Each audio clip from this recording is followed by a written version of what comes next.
Agora, fica uma pergunta, e essa literatura, e aí eu vou me ater mais aos modelos neo-Kalekianos e pós-Kalekianos daqui para diante, ou seja, se principalmente os pós-Kalekianos, ou seja, aqueles que diferenciam o papel que as margens podem ter do grau de utilização da capacidade produtiva na determinação do investimento.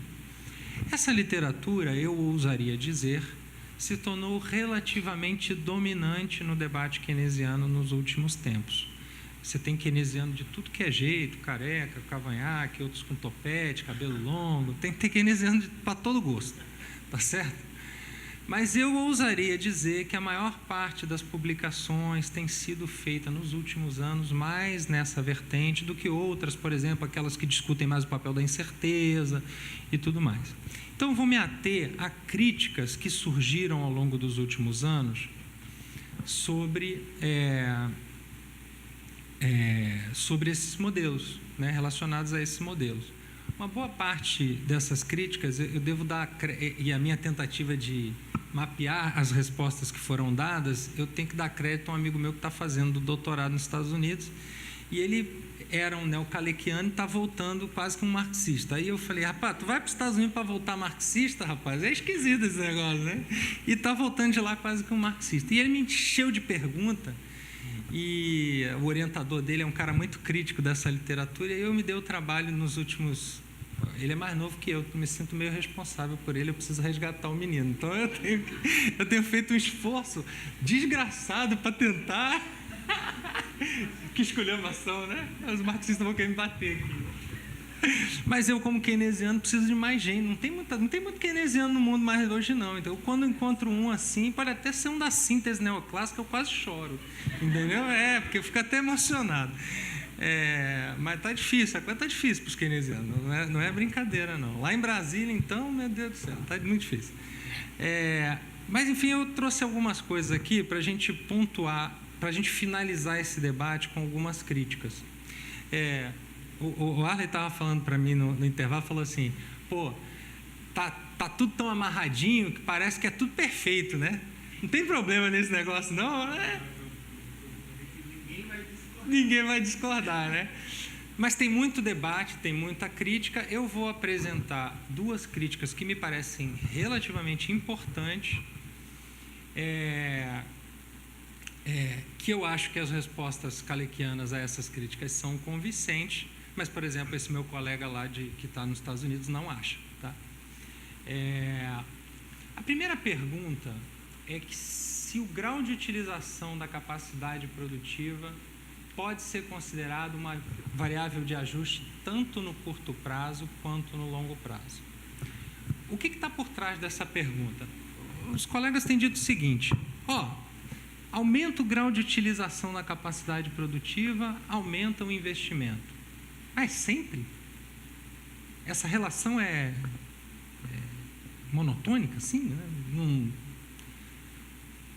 Me parece meio estranho. E os empresários não têm nenhum grau de utilização que eles acham que é mais adequado? Que é o que eles considerariam normal? O que acontece, por exemplo, quando o grau de utilização da capacidade efetivo fica diferente do grau de utilização da capacidade que os empresários consideram normal? Não precisa ser o de 100%, apenas aqueles que eles consideram normal. Essa é uma pergunta que tem sido formulada já há uns 20 anos, mais ou menos, e também tem uma resposta muito interessante nesse livro do Rein, que eu indiquei para vocês, feita pelos economistas neo-ricardianos e neo-marxistas, digamos assim, que trabalham com macro. Bom, essa é uma primeira pergunta. Bom, se é relevante, faz sentido aquela função investimento que separa o efeito da margem do efeito do grau de utilização? Uma outra pergunta, que está conectada com essa anterior, faz sentido em falar que a distribuição de renda é exógena? Ou seja, os capitalistas têm a capacidade de arbitrar unilateralmente as margens de lucro e, por esse motivo, determinam a participação dos lucros na renda? Essa Estão lembrados disso? Ops.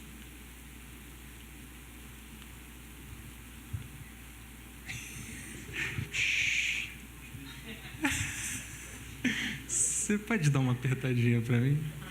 Obrigado. Eu acho que agora vai. Agora que eu percebi como que eu tô chato, né? É terrível isso. Isso é terrível.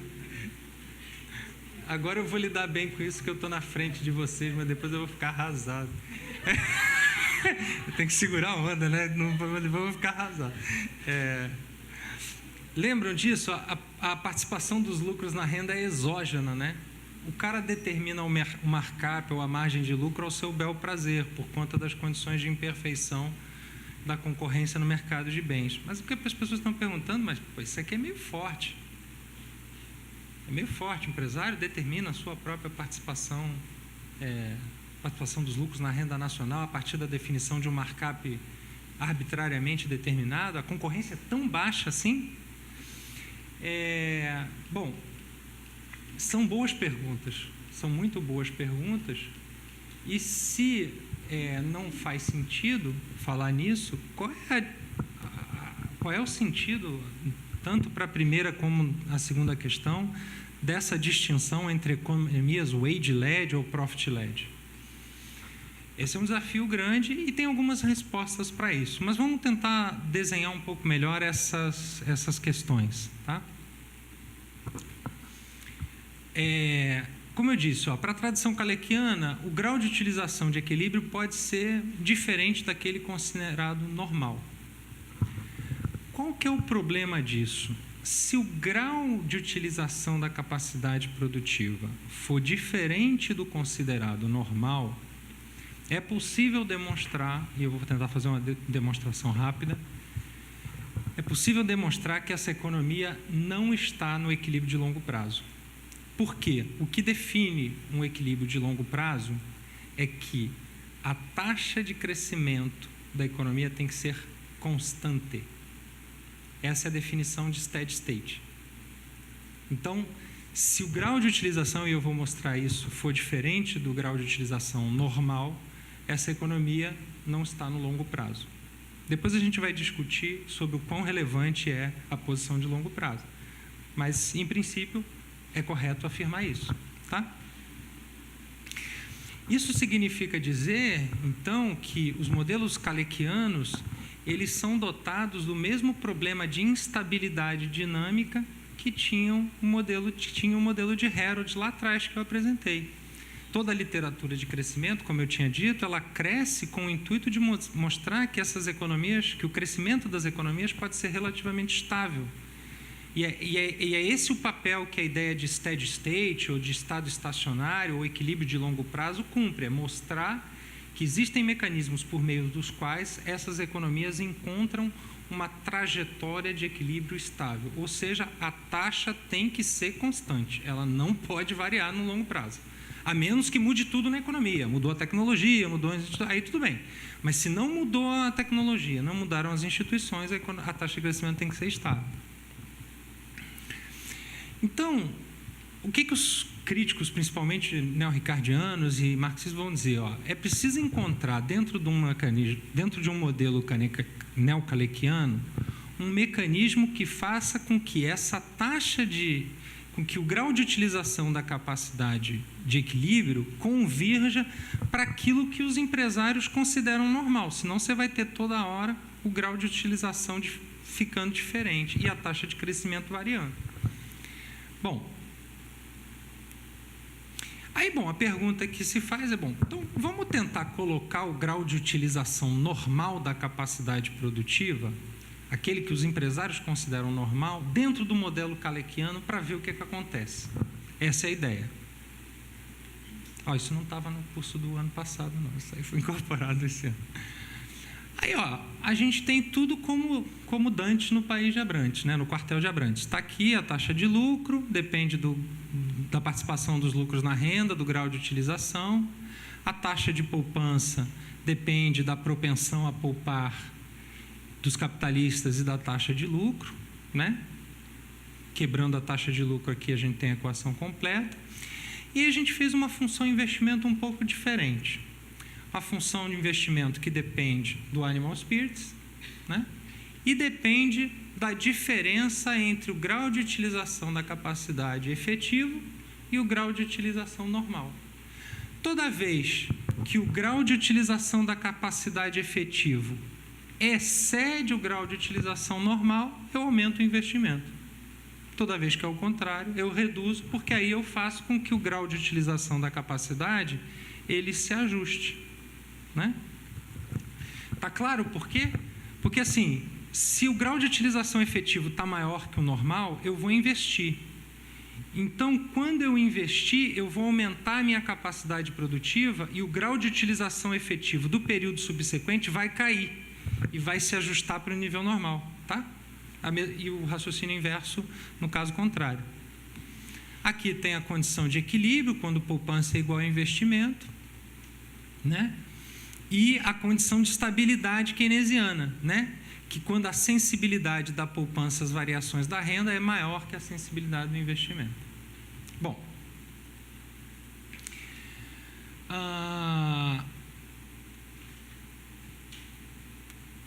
então, recolocando o problema, né? O equilíbrio implica isso aqui, e se U for diferente disso aqui, a taxa de crescimento vai ter que variar. Repara o seguinte, ó, olha quando eu especifico, quando eu especifico a função investimento, quando U é igual ao N, a taxa de crescimento é igual a essa constante alfa aqui. Então, de fato, eu estou no equilíbrio de longo prazo. Isso aqui é uma posição de steady state. Agora, se U for maior ou menor que o N, a cada momento do tempo, G vai ser maior ou menor que essa constante. Então, eu não posso estar no equilíbrio de longo prazo, tá? Agora, então, a gente precisa aqui, aí toda a literatura neo-ricardiana e neo-kalekiana e neo-marxista vai fazer todo um debate aqui sobre como resolver o problema. E aí eu peguei uma formulação que eu achei que era simples e interessante, né? Eles apresentam uma forma de ajustamento, um mecanismo de ajustamento, né? E vão mostrar, ou vão tentar mostrar, que o modelo kalekiano não se sustenta. Tá? Então, qual é a solução aqui? Supor que alfa, né, que o meu animal spirits, ou se a gente pensar, as pessoas pensam muito no modelo econométrico, então é como se fosse uma tendência do volume de vendas, uma tendência de longo prazo do volume de vendas. Então, imagina que esse meu alfa aqui, ele depende da diferença entre o grau de utilização da capacidade efetiva e o normal, tá certo? Por aquela equação, não sei se todo mundo consegue ver, tá? É uma equação de diferenças, tá? O que acontece se esse mecanismo de ajuste aqui passar a operar, tá? Aqui eu tenho essa minha reta vermelha é a minha curva de poupança e essa minha reta verde é a minha curva de investimento. O ponto de equilíbrio é esse ponto A inicial aqui, tá? Quando o investimento está igual à poupança. Imagina que por algum motivo, né, haja uma redução da poupança agregada, tá? Como esse é um modelo keynesiano, ainda é um modelo keynesiano, toda vez que eu reduzo a poupança, aumenta a taxa de crescimento da economia, tá? Aí a gente vê aqui, ó, esse sigma, né? 0, ele cai para cá, eu reduzi a poupança e a economia sai de A para B. Aqui é o grau de utilização, então aumenta o grau de utilização e aumenta a taxa de crescimento. Repara que no ponto A aqui, eu estava de fato no equilíbrio de steady state, eu estava no equilíbrio de longo prazo. Então, eu saí do equilíbrio de longo prazo. A pergunta é, eu consigo voltar no equilíbrio de longo prazo? E se eu conseguir voltar para o equilíbrio de longo prazo, o que isso significa, o que isso representa para o meu modelinho de crescimento? Bom, mas aí Bom, até aí estamos no resultado convencional. Reduziu a poupança, aumentou o grau de utilização, o grau de utilização incide sobre o investimento aumenta a taxa de crescimento da economia. Ok. Acontece que agora o grau de utilização efetivo é maior do que o normal. Ora, de acordo com a minha função investimento, toda vez que o grau de utilização efetivo for maior do que o normal, o investimento tem que aumentar, né? E isso a gente também verifica aqui na minha fórmula de ajuste. Bom, aí o investimento passa, ele se desloca e vem para cá, porque o meu alfa subiu, que era uma constante, mudou o valor dessa constante. Bom, eu tenho mais crescimento e mais grau de utilização dessa capacidade.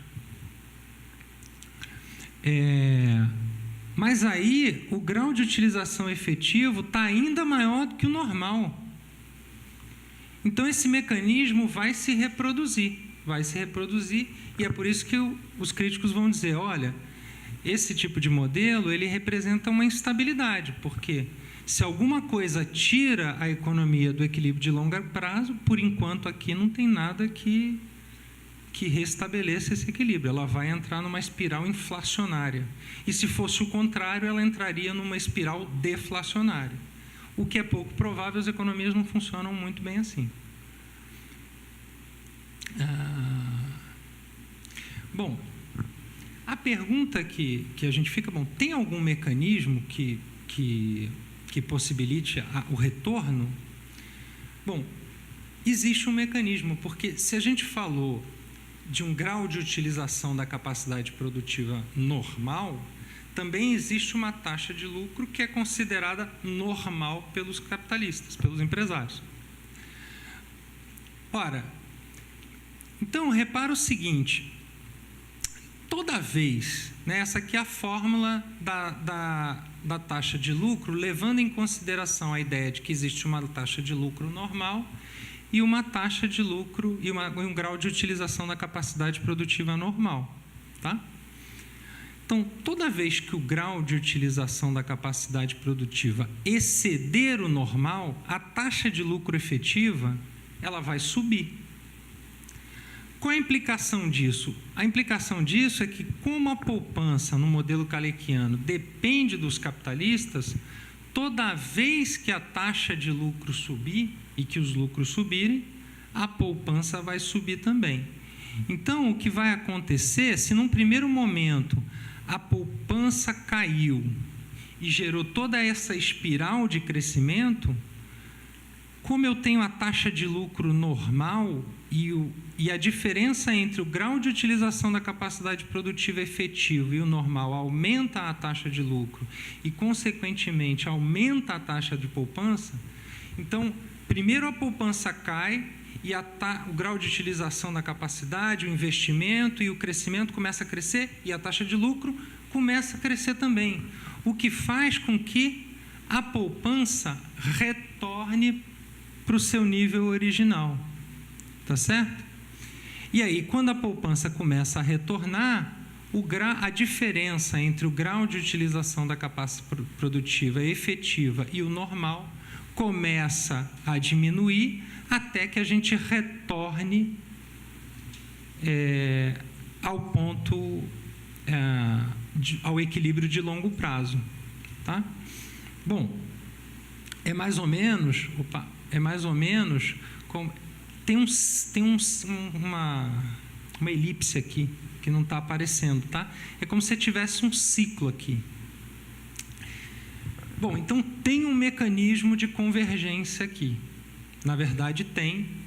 Qual que é o problema desse mecanismo de convergência? O problema é que ele faz com que as propriedades keynesianas essenciais desse modelo se percam. Por quê?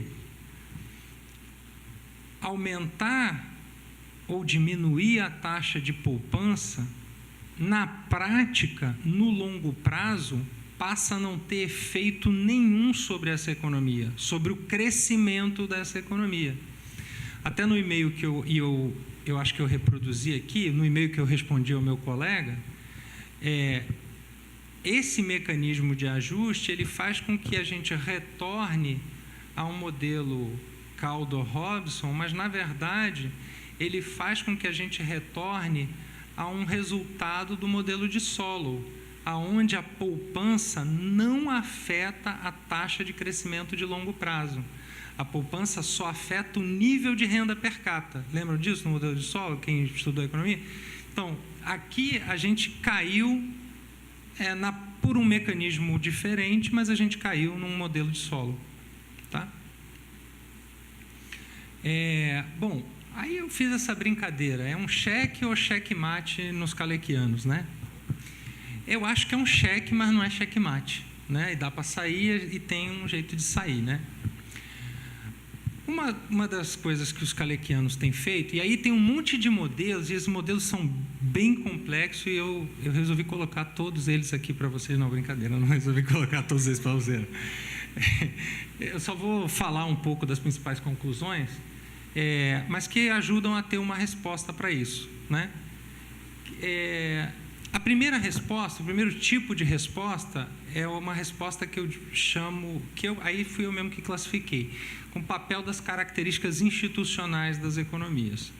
O que os Kalekianos têm dito? Olha, numa sociedade contemporânea, onde existem sindicatos, onde existem instituições, dificilmente o poder de barganha dos trabalhadores, sobretudo em contextos de crescimento, depois a gente vai falar um pouquinho sobre isso, quando aumenta o crescimento, quando aumenta o grau de utilização da capacidade ou quando reduz o desemprego, o poder de barganha dos trabalhadores fica mais forte na sociedade.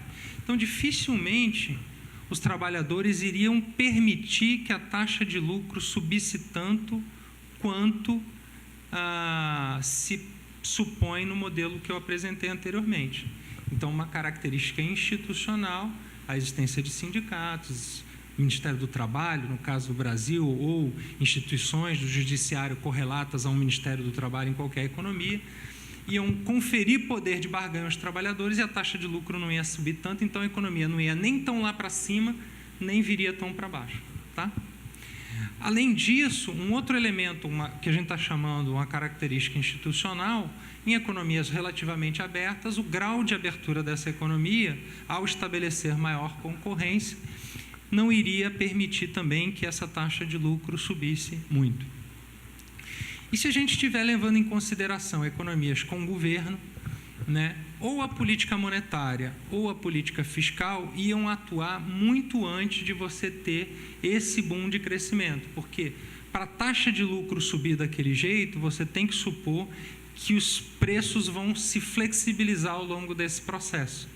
E, portanto, você vai ter uma espiral inflacionária num primeiro momento, e então o Banco Central e o Ministério da Fazenda vão coibir esse processo de crescimento tão vigoroso. Tá? Então, esse é o primeiro tipo de resposta. O segundo tipo de resposta, que é uma resposta que me agrada muito, que é a irrelevância do conceito de equilíbrio de longo prazo. O conceito de equilíbrio de longo prazo, ele pressupõe... Ele é um conceito atemporal na prática, né? Fala do longo prazo, mas é um prazo que não tem tempo. Então, mas é como se não houvesse mudanças institucionais e tecnológicas relevantes, o que é meio estranho, né? Então, se você de fato opera em condições de incerteza, né? E se você tem, aí isso não é keynesiano, é mais schumpeteriano, se você tem inovações tecnológicas um pouco mais antes desse período de longo prazo, sabe-se lá qual seja ele, mas enfim, se você tem isso, não faz muito sentido você falar em equilíbrio de longo prazo. E, portanto, eu não preciso, se eu não quero trabalhar com o steady state, eu não preciso que aquele alfa, eu não preciso que isso aqui seja constante, tá certo? Então, não preciso assegurar a condição de steady state. O que muitos economistas têm trabalhado, pós-keynesianos, é com a ideia de equilíbrio provisório de médio prazo. Esse, sim, muito mais relevante, que está associado à estabilidade da estrutura institucional e ao baixo impacto de choques exógenos nessa economia, principalmente os choques tecnológicos. Nesse tipo de abordagem, o longo prazo, na verdade, ele é uma sucessão de médios prazos, né? E aí no sentido histórico mesmo. Onde eu tenho estabilidade institucional, valem certas condições de equilíbrio. Mudaram-se as condições institucionais, eu tenho outra posição de equilíbrio.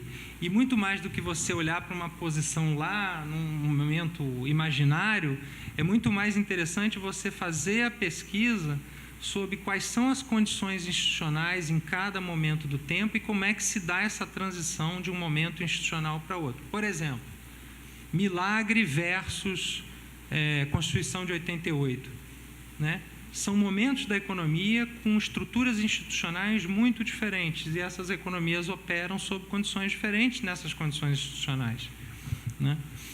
Então, essa é uma segunda resposta. E dentro dela ainda existe uma terceira, uma última questão importante, que é a ideia de que não existe um grau de utilização da capacidade considerada normal. Essa proposta também me interessa muito, me parece muito razoável. Eu não acredito que o empresário, quando está operando a sua fábrica lá, ou a sua atividade produtiva, seja ela na indústria ou em outro segmento, ele diga assim: olha, eu acho que normal é 83% da capacidade produtiva. O que os keynesianos estão dizendo assim: olha, essa também não é uma proposta razoável, tá certo? Não parece, e se você de fato pergunta para os empresários, eles não vão te responder dessa forma. Mas eles talvez te respondam o seguinte: olha, se tiver entre 78 e 85, parece que é normal. Então, dentro dessa franja, as variações no grau de utilização da capacidade efetivo te dão plenas condições de estabilidade nesse médio prazo, tá certo? Então, você não precisa trabalhar com um ponto do grau de utilização da capacidade efetiva, mas você pode trabalhar, sim, com uma banda de variação, o que parece ser mais razoável, mais aderente à realidade. E tem uma terceira estratégia de defesa, que também me parece muito razoável, que é a inversão da pergunta. Por que raios, perguntam então os kalekianos em resposta aos seus críticos, por que raios então os empresários não ajustam o nível de utilização da capacidade considerado normal quando o nível de utilização da capacidade efetiva se mostra resistentemente diferente daquele que eles consideram normal? Esses empresários são irracionais? Eles não acham que não vai acontecer nada, a gente não vai ajustar o grau de utilização normal? Então, o que eles estão dizendo é o seguinte: olha, na verdade, a pergunta relevante não é por que a utilização efetiva ou como a utilização efetiva se ajusta à utilização normal. Mas a pergunta é o contrário: quais são as condições em que o grau de utilização considerado normal pelos empresários num determinado momento se ajusta àquele que efetivamente vigora na economia, né? E essa também me parece uma inversão de causalidade relevante e adequada. A questão toda aqui, e que eu também estou de acordo, é que, ao contrário do que pensam os economistas neo-ricardianos e uma boa parte dos neo-marxistas também, e neoclássicos, certamente, o curto prazo domina o longo prazo, ou o médio prazo domina o longo prazo. Não dá para pensar o longo prazo como algo descasado dessa sucessão de curtos prazos ou de médios prazos. E essa também é uma proposição estritamente kalekiana. Quer dizer, a ideia de que o longo prazo é o resultado de uma sucessão de curtos e médios prazos. Não existe a posição de longo prazo estabelecida a priori na economia. Não é possível encontrar essa posição de longo prazo. Ela é o resultado de um processo histórico institucional que a gente só vai poder entender olhando retrospectivamente e não a partir do ponto no tempo em que a gente está e dizer o equilíbrio de longo prazo é ali, tá certo? Então, essa é a primeira questão. A segunda crítica é se faz sentido falar em distribuição exógena da renda, né? Ou seja, os capitalistas definem as suas margens e com isso definem a distribuição, a participação dos lucros na renda nacional. Uma questão derivada disso é possível fazer que a distribuição seja endógena também no modelo neocalequiano? Porque a crítica é relevante. Eu acho que ela faz mais sentido do que a primeira. E aí, na verdade, ela é relevante, mas ela é injusta na literatura. Porque há muito tempo essa resposta já foi dada. Porque, na verdade, o modelo completo não é um modelo em que a gente olha apenas a dinâmica de crescimento. Onde, claramente, nesses modelos de crescimento, a gente consegue perceber o papel que o conflito distributivo joga numa determinada dimensão da vida econômica. Wage-led, profit-led é uma expressão do conflito distributivo, nada mais do que isso. Mas existe uma outra dimensão que não está contemplada e que permite que a distribuição da renda seja endógena, que é entender o fenômeno inflacionário como resultado do conflito distributivo.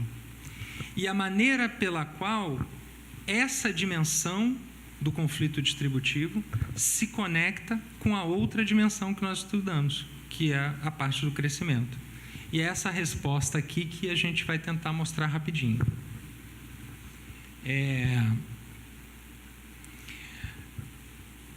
Tem uma literatura, essa literatura de inflação e conflito distributivo, ela surge no final dos anos 70 por meio de um autor de Cambridge, que se auto-intitulava marxista, que era o Bob Hawthorne, e ele escreve um texto em 1977 falando justamente sobre isso, explicitando a ideia de que a inflação, o fenômeno inflacionário, ele é resultado do conflito entre a participação dos salários na renda pretendida pelos trabalhadores e a participação dos lucros na renda pretendida pelos capitalistas. Tá? Isso ficava até muito claro em alguns trabalhos bem anteriores ao do Hawthorne. O Keynes, por exemplo, no Tratado sobre a Moeda, ele tem justamente um momento em que ele vai falar da inflação de lucros.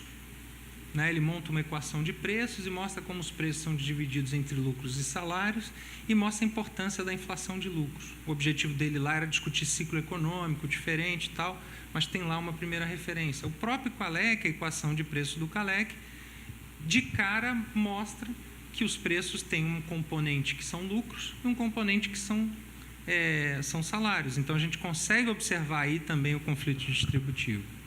Né? Qual é a primeira? Tem alguns elementos constitutivos muito importantes nessa discussão de inflação. Primeiro, é o processo de formação de preço em concorrência imperfeita e a centralidade dos custos de produção. São absolutamente vitais, mais importantes do que a demanda.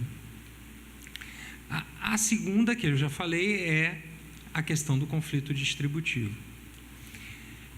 Esse conflito, ele é condicionado por aquilo que alguns autores, e aqui eu estou me valendo sobretudo do Lavoie, esse último livro de 2014, aquilo que o Lavoie chama de fatores indutores e fatores permissivos. Né? Entre os fatores indutores estão aqueles que ele considera, que ele chama de fatores normativos, ou seja, a ideia de justiça. O quão justa é a parcela dos salários na renda, ou quão justa é considerada a parcela dos salários na renda pelos próprios trabalhadores, ou quão justa é considerada a parcela dos lucros na renda pelos capitalistas. E tem alguns fatores relativos à informação, porque as rendas relativas são muito importantes, então, quanto mais informação você tem, maior é a comparação e a certeza sobre o quão justa ou o quão injusta é a distribuição funcional da renda. E tem alguns fatores que ele considera permissivos. preços administrados, e aí não são os preços administrados pelo governo, o termo aqui é um termo um pouco diferente do que a gente está acostumado, são os preços administrados pelas empresas, a capacidade de arbitrar as suas margens, a existência de choques exógenos de preços ou de custos. Então, por exemplo, um aumento do preço das commodities afeta os custos de produção dos produtos industriais brasileiros, né? As barganhas salariais coletivas e as políticas de pleno emprego, que são sancionadoras de determinada posição na barganha salarial, né? Aqui só para a gente ver um pouquinho o papel dos custos de produção. Isso aqui é um modelinho de preço um pouco mais sofisticado que o que a gente viu. Ele tem um markup, ele tem o salário, o custo real do trabalho, salário e produtividade, tem tributo, tem exportações, tem importações, na verdade, uma série de coisas. Mas só para a gente ver que a taxa de crescimento dos preços, ou seja, a inflação, depende, nesse tipo de abordagem, dos custos de produção. Salário, crescimento do markup, crescimento de imposto, crescimento do quanto é importado no interior de cada produção, da taxa de câmbio, dos preços externos e da produtividade. Vou passar rapidinho. Como é que funcionam esses modelos de inflação e conflito distributivo? Que no Brasil já foram muito populares, mas hoje eles têm muito pouco debate. Normalmente o que a gente supõe é que existem regras de formação de preço e salários distintas, que levam em consideração justamente essas questões de justiça da distribuição de renda. Então, imagina que os salários, a taxa de crescimento dos salários é determinada pela diferença entre... Aí eu vou fazer um trocadilho aqui, porque depois vai ficar claro que eu quero fazer uma pegadinha com os colegas neoclássicos, então isso fica divertido num primeiro momento, mas no início fica um pouco difícil. A taxa de crescimento dos salários depende da diferença entre a participação dos lucros na renda efetiva e aquela que os trabalhadores consideram justa. Então, toda vez que a participação dos lucros na renda efetiva é maior do que aquela que os trabalhadores consideram justa para os empresários, eles vão pressionar por aumento de salário. No sentido contrário, o processo de formação de preços vai se dar de uma maneira em que, toda vez que a participação dos lucros na renda considerada justa pelos empresários for maior do que a participação efetiva, eles vão pressionar para aumentar a margem e preço. Tá certo? Quais são os determinantes desses lucros desejados aqui? A legislação trabalhista, né? Utilização da capacidade e várias outras coisas. Esse é um modelo de equilíbrio, tá certo? Então, a economia vai estar em equilíbrio quando a taxa de crescimento dos salários for igual à taxa de crescimento dos lucros. Isso ocorre exatamente quando a curva de salário se iguala no ponto em que a curva de salário é igual à curva de lucros, tá? A curva de preços, de crescimento dos preços, tá certo? Essa curva de salário aqui, esse aqui é um gráfico em que aqui tem salário, crescimento de salários e preços, e aqui a distribuição funcional da renda medida pela participação dos lucros na renda nacional. Essa curva de salário é positivamente inclinada em relação à participação dos lucros na renda, faz todo sentido. Porque se a participação dos lucros na renda é maior do que a desejada, maior do que aquela que os trabalhadores consideram justa, eles vão querer aumentar os seus salários, tá certo? E no caso contrário, se a participação, por caso dos capitalistas, por isso que a equação de preço é para baixo, a curva de preço é negativamente inclinada. Se a participação dos lucros efetiva for menor, né, do que eles consideram, ou melhor, se a participação nos lucros for maior do que a participação nos lucros desejada pelos capitalistas for maior do que a participação efetiva, né, eles vão tentar aumentar preço, né? Então, toda vez que a participação efetiva cresce aqui em relação à desejada, essa curva é negativamente inclinada, tá? Eu vou passar isso aqui. Aqui a gente consegue ver o que acontece com o poder de barganha de trabalhadores e de capitalistas. Se o poder de barganha dos capitalistas aumenta a taxa de inflação e aumenta a participação dos lucros na renda nacional. Se a participação dos trabalhadores, se o poder de barganha dos trabalhadores aumenta a inflação e diminui a participação dos lucros na renda nacional. Reparem que aqui, nesse tipo de modelo, a participação dos lucros na renda é endógena. Então, por meio de uma análise de inflação e conflito distributivo, eu consigo colocar a distribuição funcional da renda de forma endógena nesse modelo. Ah, mas isso aí é uma saída meio vagabunda, porque o que isso tem a ver com o que você estava explicando até há pouco? Tem tudo a ver. Reparem que no modelo Profit-Led, toda vez que a participação dos lucros aumenta, o grau de utilização e o crescimento aumentam. No modelo Age-Led, toda vez que a participação dos lucros aumenta, que é esse meu eixo de baixo, o grau de utilização e o crescimento caem. E se eu colocar essas duas coisas juntas? Eu determino a taxa de inflação no modelo de conflito distributivo e eu tenho uma conexão imediata entre o que se passa no processo inflacionário e o que se passa na economia real. Reparem que os impactos do aumento do poder de barganha de trabalhadores e capitalistas vão ser diferentes no que diz respeito à inflação, à distribuição e ao crescimento. Vamos ver o que acontece, por exemplo, numa economia em que aumenta o poder de barganha dos trabalhadores, mas essa economia é profit-led. Numa economia como essa, a inflação sobe, a participação dos lucros cai e o grau de utilização da capacidade produtiva também cai. Tá certo?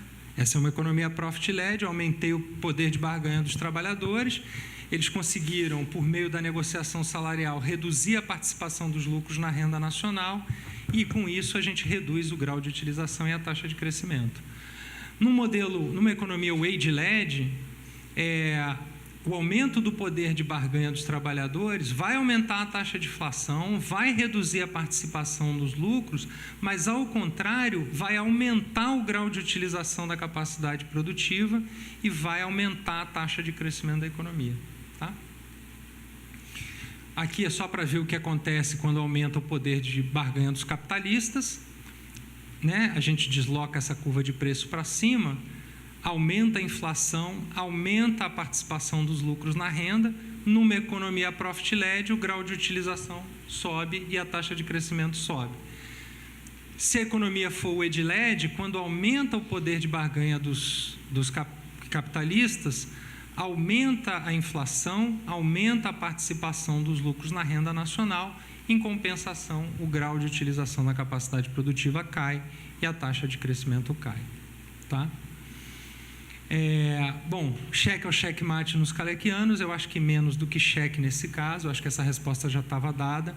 É possível tomar a distribuição de renda endógena, no modelo neocalequiano e ainda assegurar o pleno sentido dos conceitos de economia wage-led e profit-led, desde que se considere que a distribuição de renda é determinada pelo conflito distributivo, cuja expressão fundamental é a inflação.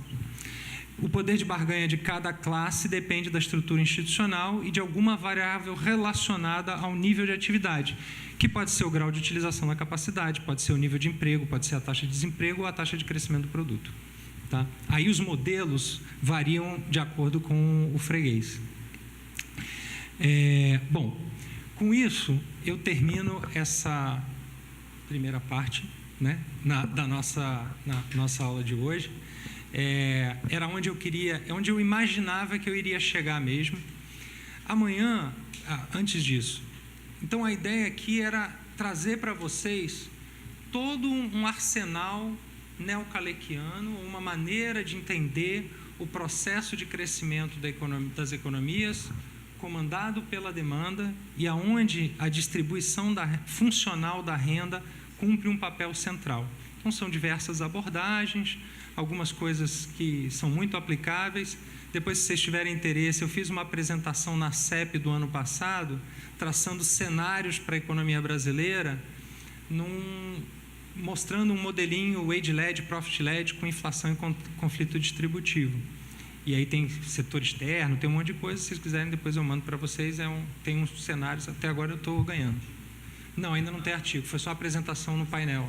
Ainda estou para escrever.